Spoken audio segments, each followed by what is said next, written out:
বাংলার জমিন যুবক যুবকের রক্তে লাল হয়ে গেছে।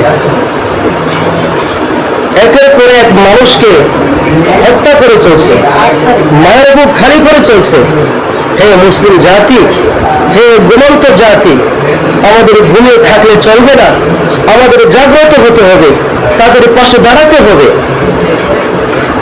জিহাদের ময়দানে আসতে হবে। আমাদের পরিবার থেকে শেষ বিদায় নিয়ে কাপড়ের কাপড় মাথায় বেঁধে জিহাদের ময়দানে আমাদের অংশগ্রহণ করতে হবে।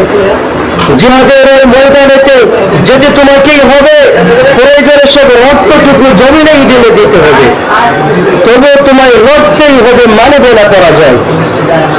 আজ আমার মায়ের বুক খালি করা হলো, কাল অমুকের মায়ের বুক খালি করা হলো, কাল অমুকের বাবার বুক খালি করা হলো।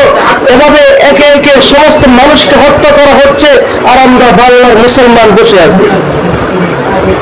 জামাত বুঝি না, হেফাজত বুঝি না, চোর বোনাই বুঝি না। আমাদের এক হতে হবে। যদি আমরা সবাই এক হয়ে মাঠে নামি, তাগুত সরকার, জালিম সরকার, নাস্তিক বেঈমান পালাবার কোনো রাস্তা খুঁজে পাবে না। আমাদের এক হতে হবে। আমরা চাই না আর মায়ের বুক খালি হোক। আমাদের রাস্তাঘাট রক্তে লাল হয়ে গেছে, আমাদের অন্তর রক্ত খরণ হয় কেন? এ বাংলার মুসলিম, তোমরা জাগ্রত হয়। যদি আমি মারা যাই, আমার মা কান্না করবে, বাবা কান্না করবে। যারা মারা গেছে তাদের পরিবার হাহাকার করছে, আত্মীয় স্বজন কান্না করছে। প্রধানমন্ত্রী, আপনি আর কত মায়ের বুক খালি করবেন? আপনি আর কত মায়ের বুক খালি করবেন বলেন? আর কত রক্ত আপনার লাগবে বলেন?